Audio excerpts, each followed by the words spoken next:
Hi guys, Dr. Dan here.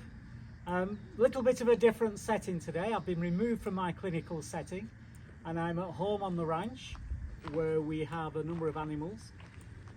You'll see here Buddy. Many of my patients are used to Buddy. He's a dementia support dog and he comes to work with me on a regular basis and hangs out with some of my patients. So this is, for those who don't know him, this is Buddy. And we're just going to have a little walk around the place because today I want to talk about the positive impact that animals have on people who are going through their journey of cognitive change. And you know, the animals are very, very special. They're very special to me. They're a major part of my life, and I know they're a major part of many other people's lives as well. So I just want to introduce you to some of the family here and talk a little bit about how each one of them can impact on people's lives. So we're going to be moving around a little bit. So if the camera's a little bit shaky, don't worry too much about that, okay? I'm going to introduce you to Grace and Mr, who you might see behind me. We're just going to go in there and have a little chat with them. So come and meet Grace and Mr.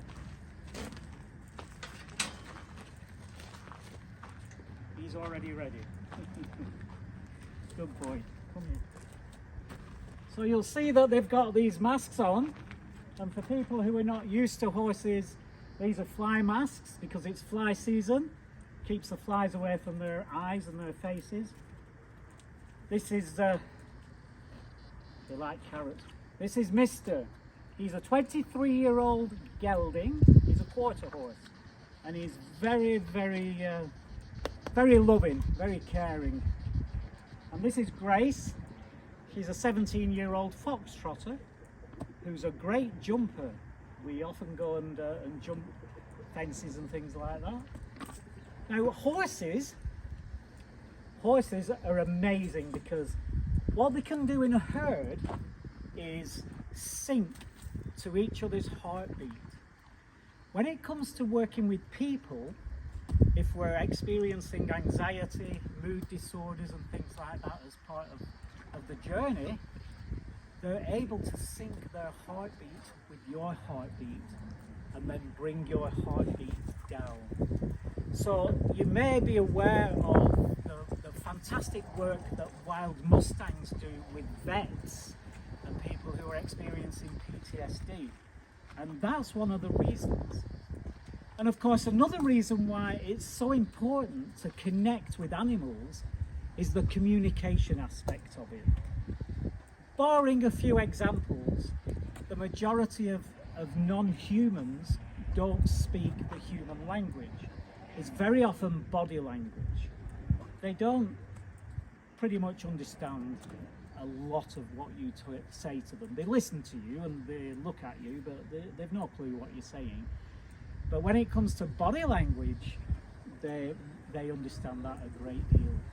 So working with horses, if people have difficulty communicating verbally, being able to communicate via body language is awesome. And that's why there's such a good connection with animals, and in particular, guys like these. So there's Mr. and Grace. A big, and Mr's closing the gate because he doesn't want me to leave.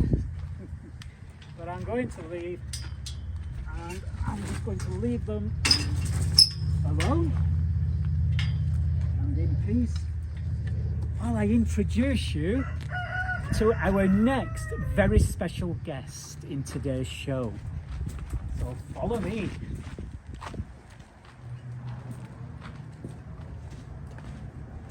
And here he is. We can just see him. Hi, Piggy.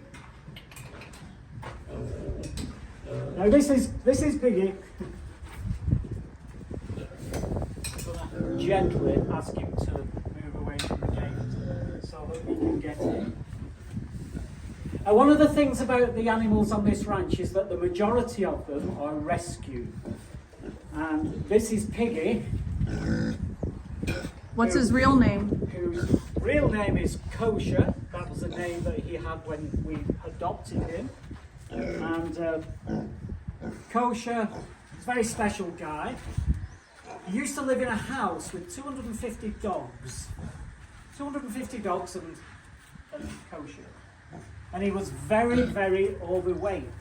Very, very overweight.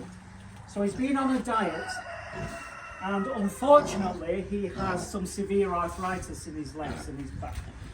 But as you can see, he potters around, he does his thing, and he likes to grumble. But he's a good friend of Buddy's. Buddy and Piggy, they kind of hang out together quite a bit. So that's Piggy. And he's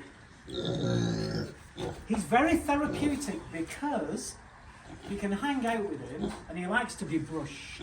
He enjoys that. And he likes to have his belly rub. He likes a belly rub. And brings a lot of pleasure and a lot of joy and a lot of happiness. So that's our caution. Okay. Something else that we have here on our ranch are chickens and a rooster. A rooster who likes to protect his girls. So let's go and have a little look at these chickens. And they're all here waiting they want to come inside. And right on cue is the rooster. You can see him, he's a big guy. And he's called Cockfosters, after the name of a town in London. And they're all, they make our eggs. We have lovely fresh eggs from the hens. And they're pretty much loving. We've raised them all from babies. So being able to just hang out with chickens, and I know, as you can see, chickens aren't the cleanest animals on the planet, but they're interesting, and you can hold them and talk to them. And, just like horses, pigs, dogs, they all bring great pleasure to us. And we also have on the farm a number of cats. 6 in total. But I'm not too sure where they all are, so we might not get to see them. But we'll go and see if there are any hanging out in the immediate areas. And close these doors. Those chickens, they like to come and play out, and it's very difficult to get them back. So very, very important are chickens and pigs and cats and dogs and horses and any other kind of animal that people might have in their life. When it comes to living with the challenges that dementia and neurological diseases can bring to people, animals can be absolutely fantastic, positive impact. There's no expectations from an animal other than give me a carrot, or give me something to eat, or give me an apple, give me some love, give me some care, give me some attention. And that's a fantastic thing, because very often when people see doctors, we are placing expectations on you to do things. In my case, as a clinical dementia specialist, I put expectations on patients to improve their brain health, change diet, exercise, follow routines and regimens, and try and do those kind of things. So I often put expectations on my patients, just as many other doctors do too. With animals, they don't do that. You can just chill and hang out with them. So let's just go and see if there's any cats hanging around anywhere. I don't see any. I don't see any. Oh, we do see one. You see a cat? Front door, usually.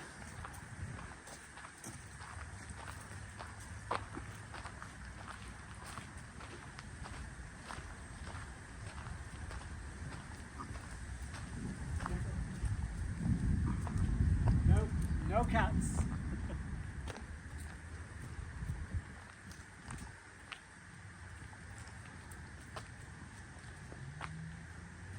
Now, as you can see on this ranch, there's many places for the cats to go, and they often go and hang out on roofs, and they've got cat trees around the place, and swings and chairs and trees, so they're very often out out doing whatever cats do when they're out. But again, they're very therapeutic, and I know many people have cats and many people have dogs. It's just about extending that, and if you get the opportunity to go to any kind of petting zoo or any kind of farm or ranch and hang out with animals, it's a fantastic thing. So pretty much it for today. Thank you for joining me, and I'll see you next week when we have something else that's of interest.